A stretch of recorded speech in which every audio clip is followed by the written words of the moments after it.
नमस्कार विद्यार्थी मित्रांनो, सर्वप्रथम स्पर्धा परीक्षा राज्यशास्त्र या यूट्यूब चॅनल मध्ये आपलं सर्वांचं स्वागत आहे।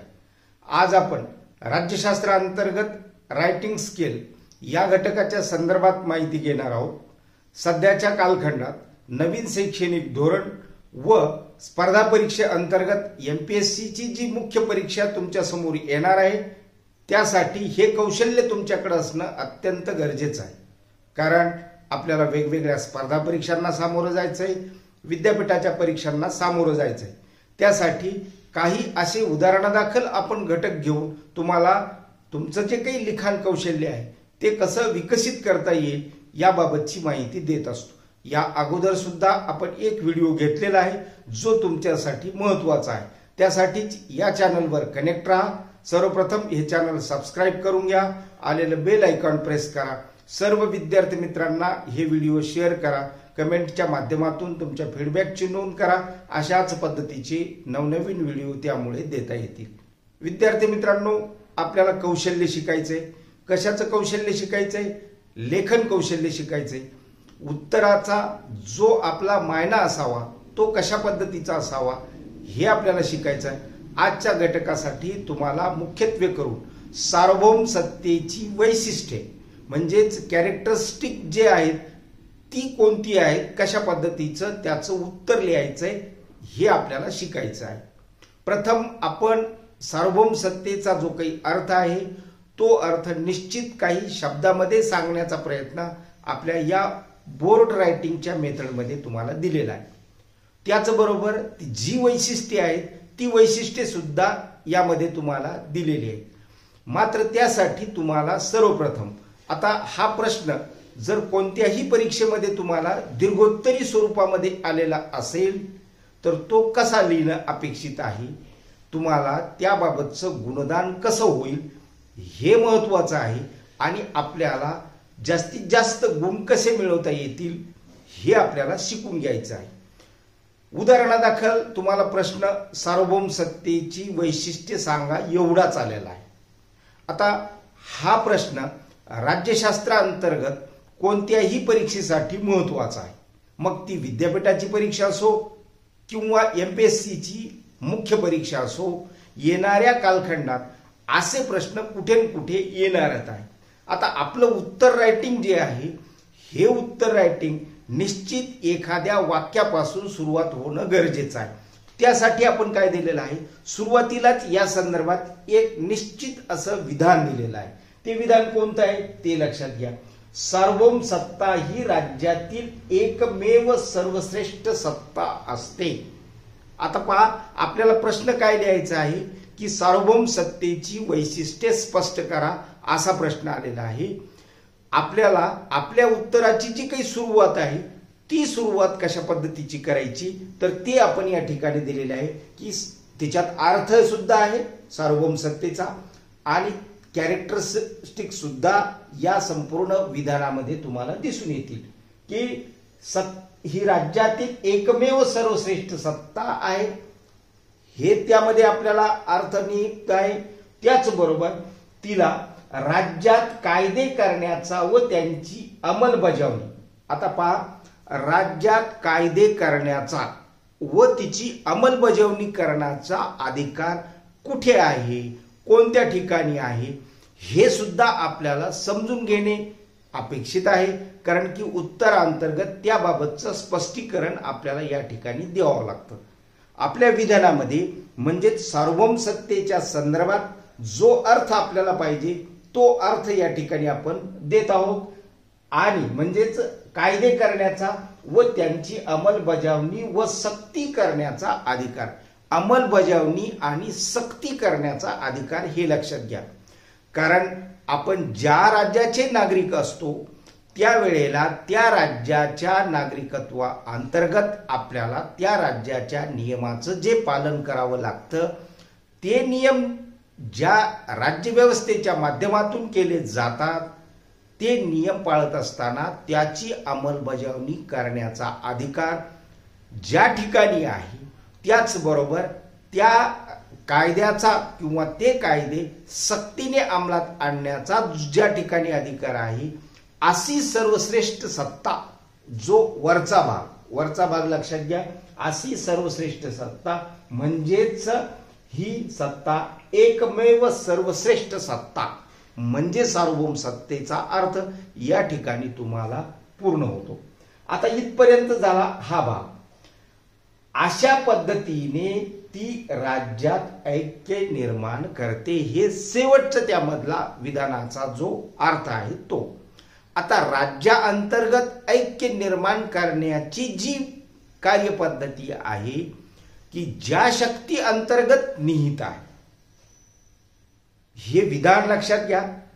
कारण आपल्याला गुण घेत असताना आपल्याला जे उत्तर लिहायचं आहे ते उत्तर कशा पद्धतीचं लिहायचं आहे ह्याचं स्पष्टीकरण किंवा याचा थोडक्यात आढावा आपण या विधानामध्ये दिलेला आहे. की जी सत्ता सर्वश्रेष्ठ आहे राज्यांतर्गत, जिला कायदे करण्याचा अधिकार आहे, त्या कायद्याची अंमलबजावणी करण्याचा अधिकार आहे, त्याचबरोबर ते कायदे जे कुणी पाळत नसतील त्यांच्यावर सक्ती करण्याचा अधिकार आहे, त्याचबरोबर राज्याचं जे ऐक्य आहे ते ऐक्य टिकवण्याचा अधिकार आहे, जे की अंतर्गत आणि बहिर्गत स्वातंत्र्याच्या माध्यमातून, म्हणजे अशा पद्धतीची सत्ता म्हणजे सार्वभौम सत्ता, एवढा अर्थ या एका विधानामध्ये आपण दिलेला आहे. अशा पद्धतीची काही विधाने प्रत्येक चॅप्टरच्या माध्यमातून तुम्हाला करणं अपेक्षित आहे. जो चॅप्टर तुम्ही हाती घेतलेला आहे त्या चॅप्टर अंतर्गत जे जे प्रश्न तुम्हाला लिहायचे, आता हेच विधान तुम्हाला सार्वभौम सत्तेच्या वैशिष्ट्याबरोबरच सार्वभौम सत्तेचे प्रकार हा जरी प्रश्न आला तरीही त्याला ते वापरता येईल. अशा पद्धतीची काही विधाने आपल्याला तयार करून ठेवायची आणि त्या विधानाच्या माध्यमातून त्या आपल्या उत्तराला फुलवत जायचं. म्हणजे जो मुख्य मायना आपल्याला स्पष्टीकरणात्मक द्यायचा, ज्याचं उत्तर आपल्याला थेरॉटिकल लिहायचं आहे, त्यासाठी तुम्हाला अशा पद्धतीची पार्श्वभूमी तयार करून, म्हणजेच तो इंट्रोडक्शनचा भाग असेल किंवा मग आपल्या अर्थाच्या संदर्भाने ज्या ज्या काही गोष्टी येतील तो भाग असेल. आता दुसरा जो काही भाग आहे तो म्हणजेच या ठिकाणी तुम्हाला सार्वभौम सत्तेची व्याख्या विचारलेली भलेही नसेल तरीही तुम्हाला सार्वभौम सत्तेची व्याख्या देऊन सार्वभौम सत्तेचा अर्थ स्पष्ट करणं अभिप्रेत आहे. की नुसताच प्रश्न जरी ही वैशिष्ट्याचा आलेला असेल, कारण हा प्रश्न तुम्हाला MPSC सारख्या परीक्षेमध्ये काही शब्दामध्ये लिहिण्याचं सूचित केलं जातं, तर विद्यापीठाच्या परीक्षेमध्ये भलेही शब्द नसतील तरीही तुम्हाला तो संपूर्ण उत्तराचा भाग लिहिता आला का नाही हे तपासलं जातं. त्यावर आपलं गुणगान ठरतं, हे तुम्हाला लक्षात पाहिजे. त्यासाठीच हा आपला असा प्रयत्न आहे आणि तो प्रयत्न आपण निश्चितपणे लक्षात घ्याल. म्हणजेच आपला जो सराव आहे, कोणता सराव आहे की उत्तर रायटिंग कौशल्याचा सराव करत असताना, नवीन येणाऱ्या धोरणाला सामोरं जात असताना, नवीन MPSCच्या बदलत्या स्वरूपाला सामोरं जात असताना, आपण MPSC असं ज्यावेळेस म्हणतो तर त्यामध्ये राज्यसेवा ही परीक्षा असं अभिप्रेत तुम्ही धरणं गृहीत आहे. कारण की येणाऱ्या कालखंडामध्ये ही परीक्षा दीर्घोत्तरी स्वरूपाची होणार आहे, हे लक्षात असू द्या. त्यासाठीच अशा पद्धतीच्या उदाहरणादाखल जे काही प्रश्नाच्या माध्यमातून ही माहिती आपण दिलेली आहे ती तुम्हाला लक्षात पाहिजे. म्हणजेच आपलं उत्तर लिहिताना एवढ्या गोष्टी तुम्हाला याव्यात. आता मुख्य जो काही भाग आहे त्या भागाकडे आपल्याला वळायचे. तो कोणता भाग आहे तर तो आहे सार्वभौम सत्तेची वैशिष्ट्ये पुढील पद्धतीची आहेत असं आपल्याला स्पष्टीकरण द्यायचं आहे.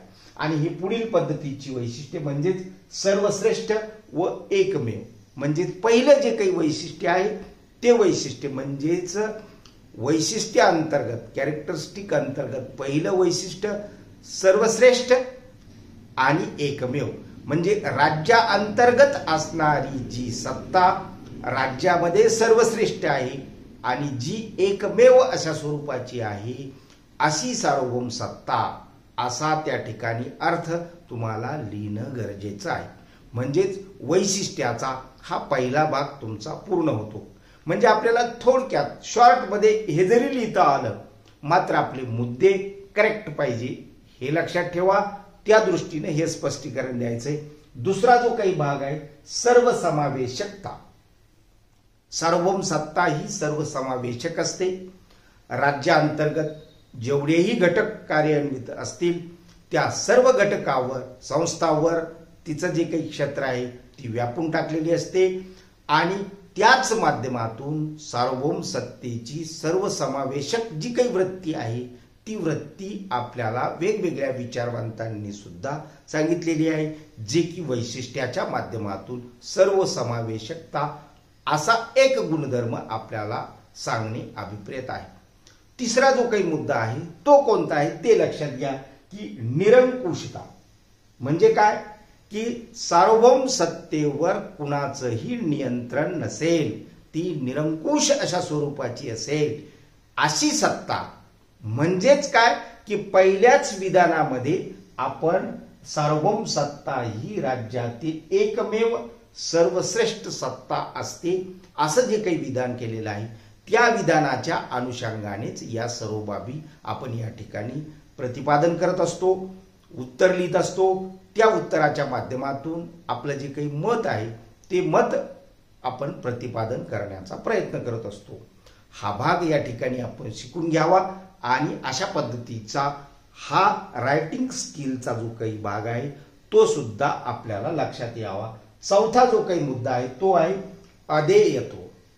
म्हणजे काय की सार्वभौम सत्ता ही अदेय अशा स्वरूपाची असते. हा जो काही भाग आहे तो सुद्धा तेवढाच महत्वाचा.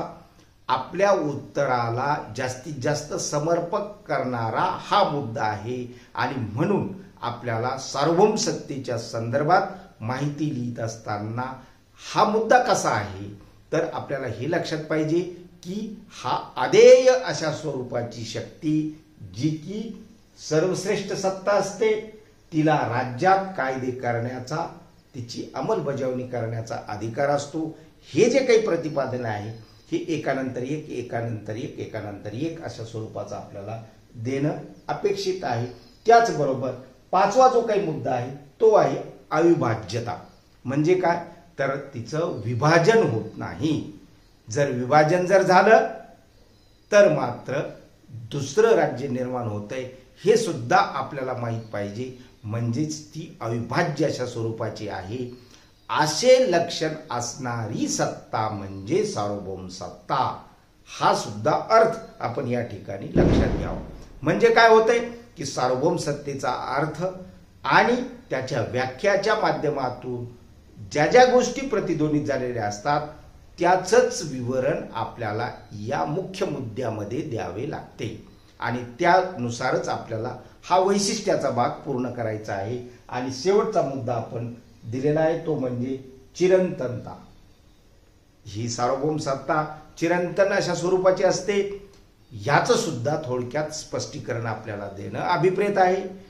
एकानंतर एक अशा पद्धतीचे हे सर्व मुद्दे आपण दिल्याच्या नंतर आपल्याला सार्वभौम सत्तेचे वैशिष्ट्य स्पष्ट करून पुन्हा एकदा म्हणजे उत्तर रायटिंगच्या कलेमध्ये आपल्याला जो काही वेळ असतो तो कमीत कमी असल्यामुळे सर्वप्रथम हे मुद्दे तर तुम्हाला लिहिणं आवश्यकच आहे. त्या मुद्द्याच्या खाली थोडक्यात तुम्हाला विश्लेषण देणं आवश्यक आहे. पुस्तकामध्ये भरपूर अशा स्वरूपाचं विश्लेषण दिलेलं असतं. त्यापैकी आपल्याला जो भाग आवश्यक आहे तेवढाच देणं आपल्याला गरजेचं आहे आणि आपल्या उत्तर रायटिंगची जी काही कला आहे ती सुद्धा तुम्हाला सिद्ध करणं गरजेचं आहे. इथपर्यंतचा भाग हा मुख्य भाग आता आपला या ठिकाणी उत्तर रायटिंगच्या कलेमध्ये संपतो. याच्यानंतर समारोपाचा जो भाग आहे तो समारोपाचा भाग पुन्हा एकदा म्हणजेच आपला जो काही प्रश्न आहे सार्वभौम सत्तेची वैशिष्ट्ये सांगा एवढाच. तरीही तुम्हाला समारोपाच्या भागामध्ये पुन्हा पहिलं जे काही विधान दिलेलं आहे आपल्याला ते विधान किंवा त्या विधानाच्या अनुषंगाने तुम्हाला प्रश्न लिहिता आला पाहिजे. म्हणजेच उत्तर जे काही आपलं ते उत्तर आपल्याला स्पष्ट करता आलं पाहिजे. जरीही करता आलं नाही तरीही पहिल्या विधानाच्या अनुषंगाने काही विश्लेषणात्मक बाबी मांडून तुम्हाला उत्तराचा समारोप करता येतो. त्या समारोपाला असं टायटल असं तुम्ही नाव देऊ शकतात, म्हणजे टायटलच्या अंतर्गत समारोप असं तुम्ही म्हणू शकतात. आणि त्या माध्यमातून उत्तराचा समारोप झाल्याच्या नंतर मात्र तुम्हाला गुणदान करण्यासाठी कोणीच रोकत नाही. हे मुद्दे मुख्यत्वे करून दिसणं गरजेचं आहे. आणि हे मुद्दे एकदा दिसले, त्याचबरोबर एवढं स्पष्टीकरण जर दिसलं तर हे उत्तर करेक्ट होतं. याबद्दल तुम्हाला जास्तीत जास्त गुण मिळण्याची शाश्वती राहते आणि आपली जी काही कला आहे ती सुद्धा तुम्हाला प्रेझेंट करण्यासाठीची संधी उपलब्ध झालेली असते. आता राज्यशास्त्राअंतर्गत अशा ज्या काही वेगवेगळे जे टॉपिक्स असतील ते टॉपिक्स घेऊन आपल्याला असे काही मुद्दे आणि काही विधानं आपल्याला तयार ठेवावी लागतात. प्रत्येक चॅप्टरवर असे विधाने आणि असे मुद्दे जर तयार केलेले असतील, त्याची एक यादी तयार केलेली असेल, तर आपल्याला आपल्या उत्तरासाठी म्हणजेच प्रत्येक चॅप्टरसाठी ते कॉमन जे विधाने आहेत ते महत्त्वाची ठरतात, उपयोगी ठरतात. आणि त्या विधानाच्या साहाय्याने आपण आपल्या उत्तराला चांगल्यात चांगल्या पद्धतीचं प्रेझेंट करू शकतो आणि ते उत्तर लिहून आपल्याला गुण मिळू शकतो. म्हणूनच अशा पद्धतीच्या सर्व गोष्टी आपण लक्षात घ्याव्यात.